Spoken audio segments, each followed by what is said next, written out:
C'était une journée d'automne envoûtante, où les feuilles dorées tourbillonnaient gracieusement dans le vent. Alice marchait seule le long de la rivière, plongée dans ses pensées. Son cœur était lourd de chagrin depuis la perte de sa petite sœur, Emily, dans un tragique accident de voiture il y a un an de cela. Ses yeux étaient rougis par les larmes qu'elle retenait, et son esprit était tourmenté par les souvenirs qui la hantaient nuit et jour. Elle aurait tellement voulu revenir en arrière, changer le cours des choses, empêcher ce funeste destin. Soudain, un mouvement dans l'eau attira son regard. Un jeune garçon aux cheveux mouillés l'observait, un sourire malicieux aux lèvres. Intriguée, Alice s'approcha et plongea son regard dans les yeux d'un bleu profond de l'inconnu. Une étrange sensation l'envahit, un mélange d'appréhension et de curiosité.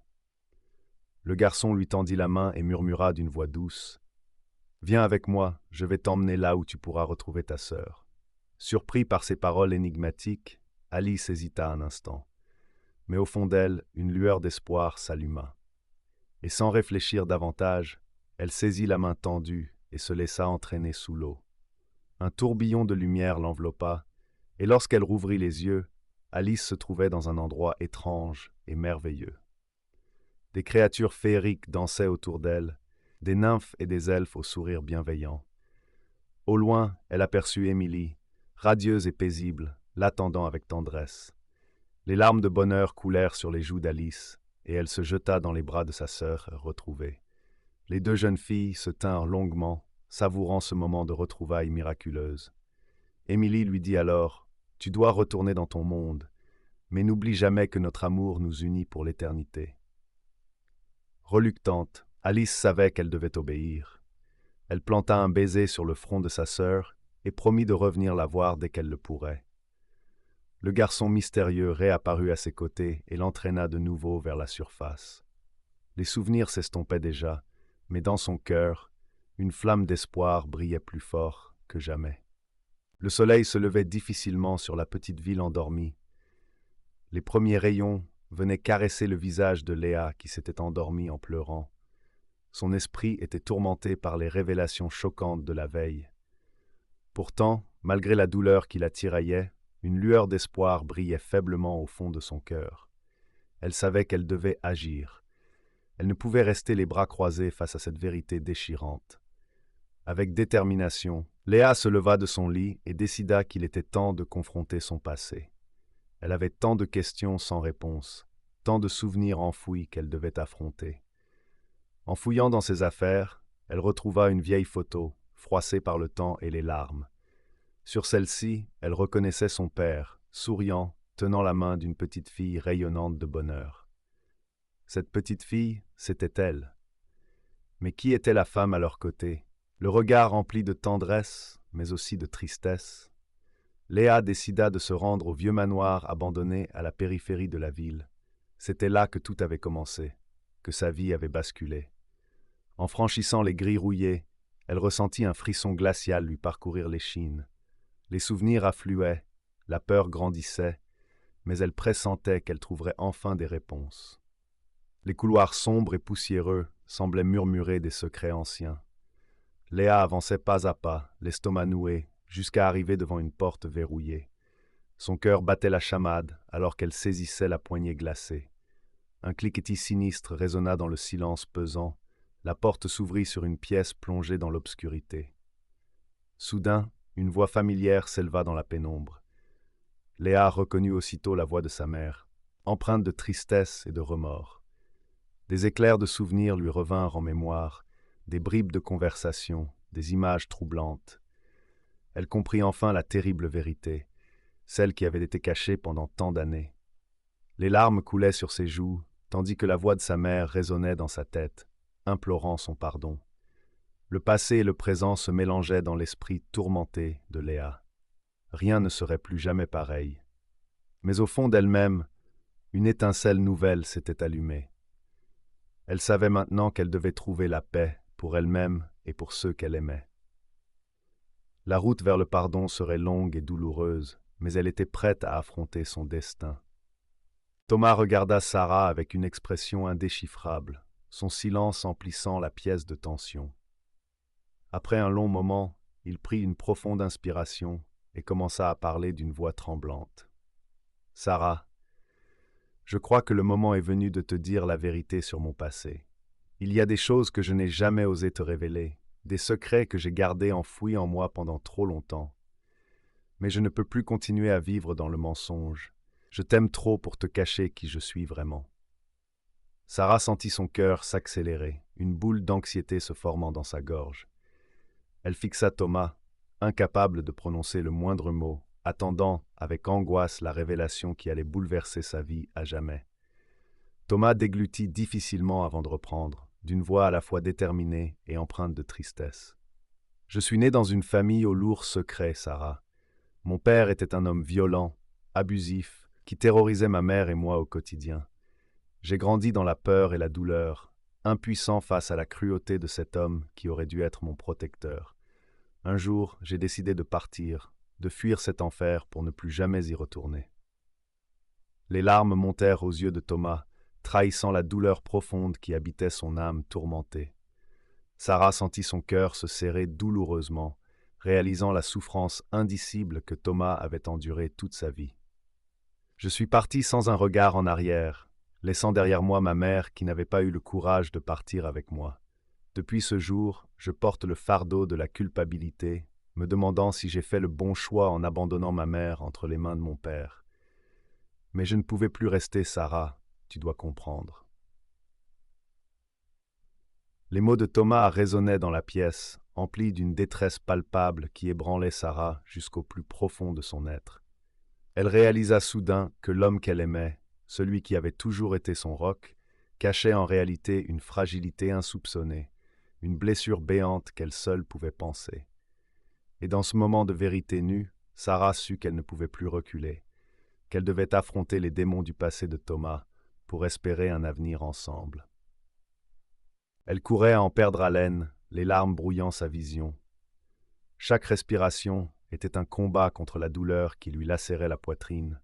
Les cris de colère et les hurlements de désespoir résonnaient derrière elle, alimentant sa terreur. Elle devait absolument les semer. Elle ne pouvait plus supporter cette atmosphère étouffante de violence et de rage. Soudain, elle trébucha sur une racine et s'effondra lourdement sur le sol rocailleux. Le souffle coupé, elle se releva péniblement, cherchant des yeux une cachette, un abri, n'importe quoi pour échapper à ses agresseurs. C'est alors qu'elle l'aperçut. Une grotte étroite dissimulée derrière un rideau de lianes. Sans réfléchir, elle s'y engouffra, ignorant les ronces qui lacéraient sa peau fragile. À l'intérieur, l'air était lourd et humide, empreint d'une odeur de moisissure. Elle rampa le plus loin possible, se dissimulant dans l'obscurité. Les voix menaçantes résonnaient à l'extérieur, les pas se rapprochaient dangereusement. Elle retint son souffle, priant pour ne pas être découverte. Le silence s'abattit soudain, aussi lourd et oppressant que les ombres qui l'entouraient. Des murmures inquiétants se firent entendre, puis des ombres se dessinèrent sur la paroi de la grotte. Son cœur battait si fort qu'elle avait l'impression qu'il allait exploser. Une silhouette massive apparut à l'entrée de la grotte, scrutant l'obscurité d'un regard perçant. Elle retint un sanglot, priant pour que la pénombre la dissimule assez longtemps. Son corps tremblait de tout son être, l'adrénaline affluant dans ses veines tel un torrent déchaîné. Soudain, un bruit de pas résonna dans la grotte, se rapprochant d'elle à pas lents et délibérés. Un frisson glacial lui parcourut l'échine. Elle se recroquevilla sur elle-même, tentant de disparaître dans l'obscurité. Mais c'était peine perdue. Une main puissante s'abattit sur son épaule, la saisissant fermement. Son souffle se coupa, la terreur l'envahissant tout entière. Dans un ultime geste de désespoir, elle se retourna et plongea son regard dans celui de son agresseur. Et dans ce regard, elle vit l'impensable. Non pas la cruauté et la haine qu'elle redoutait, mais une lueur de compassion et de douleur. Une larme solitaire roula sur la joue burinée de l'homme, trahissant une humanité que personne n'aurait soupçonnée. Marie se tenait devant la vieille maison abandonnée, le souffle court, l'estomac noué par l'angoisse. Elle savait qu'elle n'aurait pas dû suivre ce mystérieux inconnu jusqu'ici, mais sa curiosité avait été plus forte que sa raison. Les portes grinçantes semblaient lui murmurer de rebrousser chemin, mais une force invisible la poussait à avancer. À l'intérieur, une obscurité oppressante régnait. Marie alluma sa lampe de poche, dont le faisceau de lumière dansait de manière inquiétante sur les murs décrépits. Soudain, un bruit sourd résonna dans la pièce, faisant bondir son cœur. Elle se retourna précipitamment, laissant échapper un cri de terreur en découvrant l'inconnu qui se tenait derrière elle. « Calme-toi, c'est juste moi, » dit-il d'une voix rassurante. Marie leva les yeux vers son visage éclairé par la faible lueur de la lampe, cherchant des réponses à ses questions muettes. « Pourquoi m'avoir amené ici? Que me voulez-vous » demanda-t-elle d'une voix tremblante. L'inconnu sembla hésiter un instant, comme s'il pesait ses mots avec précaution. « Je suis désolé de t'avoir entraîné dans tout ça, mais je ne pouvais pas courir le risque de te laisser découvrir la vérité seule, » déclara-t-il d'un ton grave. Marie sentit son inquiétude monter d'un cran, alors qu'elle réalisait qu'elle s'était embarquée dans quelque chose de bien plus complexe qu'elle ne l'avait imaginé. Les deux jeunes gens explorèrent la maison abandonnée, découvrant des indices troublants qui semblaient relier le passé de Marie à ce lieu lugubre. Des photographies jaunies, des lettres déchirées, des objets oubliés depuis longtemps.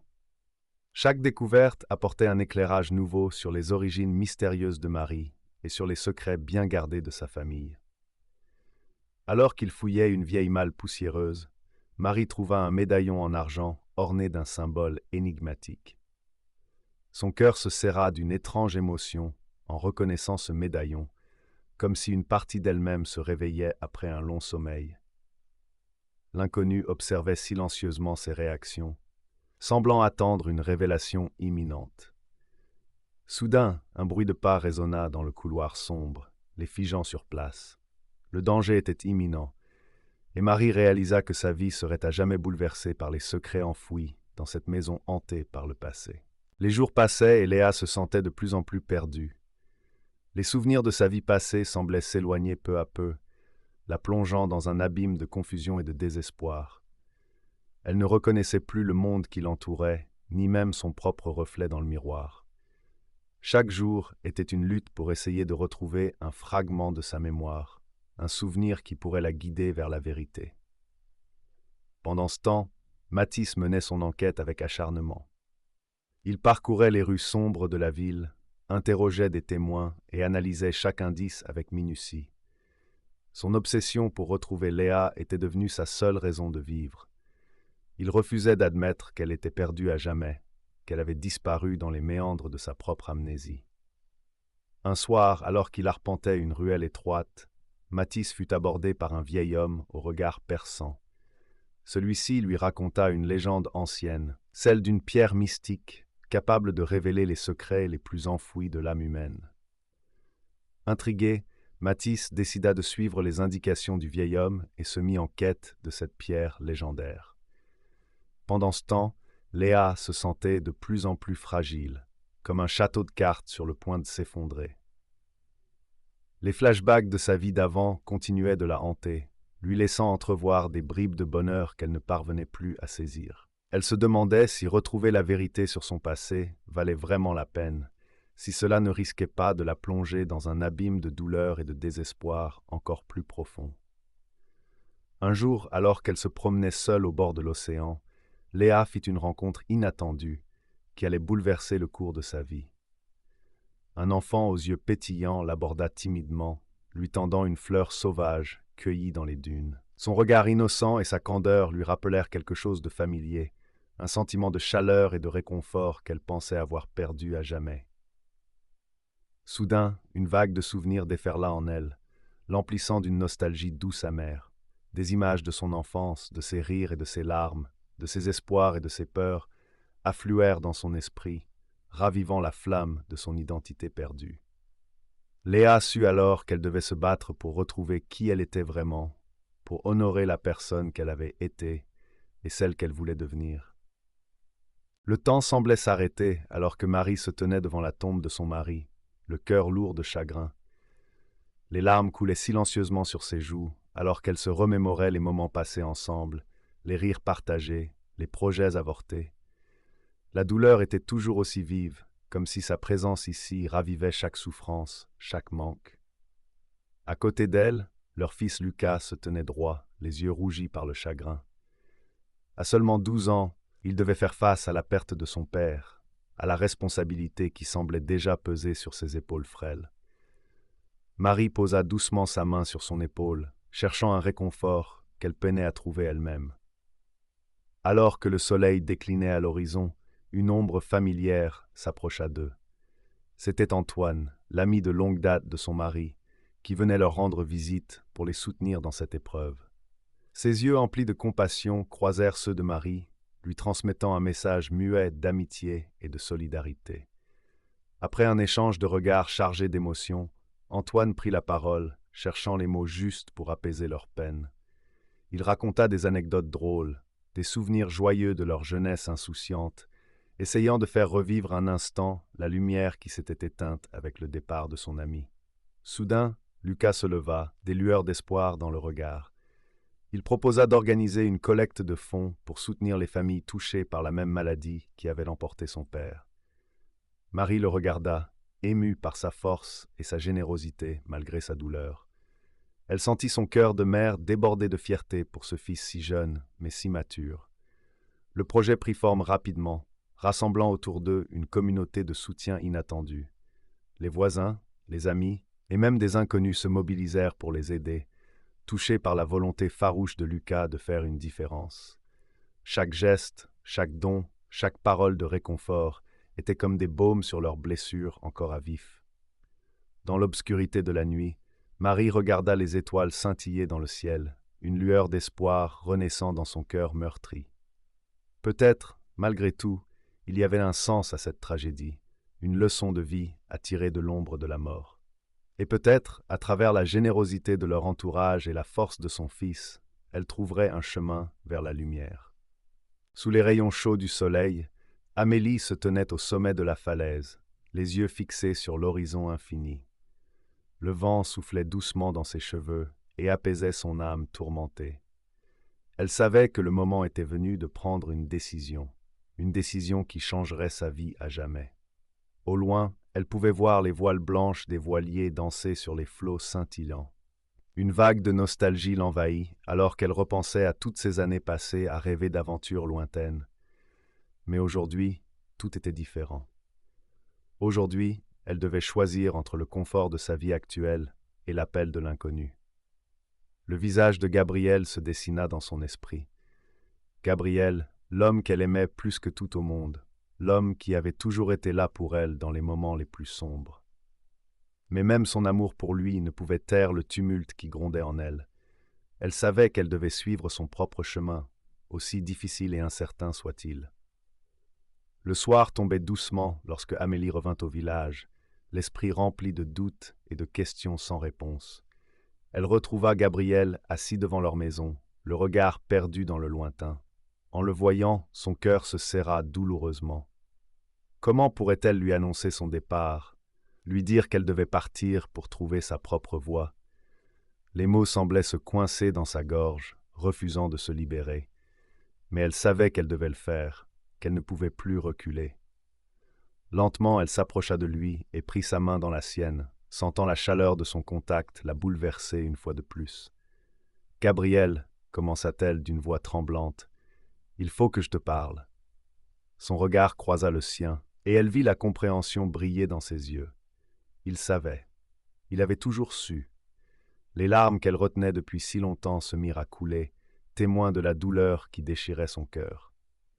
Mais malgré la tristesse qui les envahissait, Gabriel lui sourit tendrement, lui assurant silencieusement de son soutien indéfectible.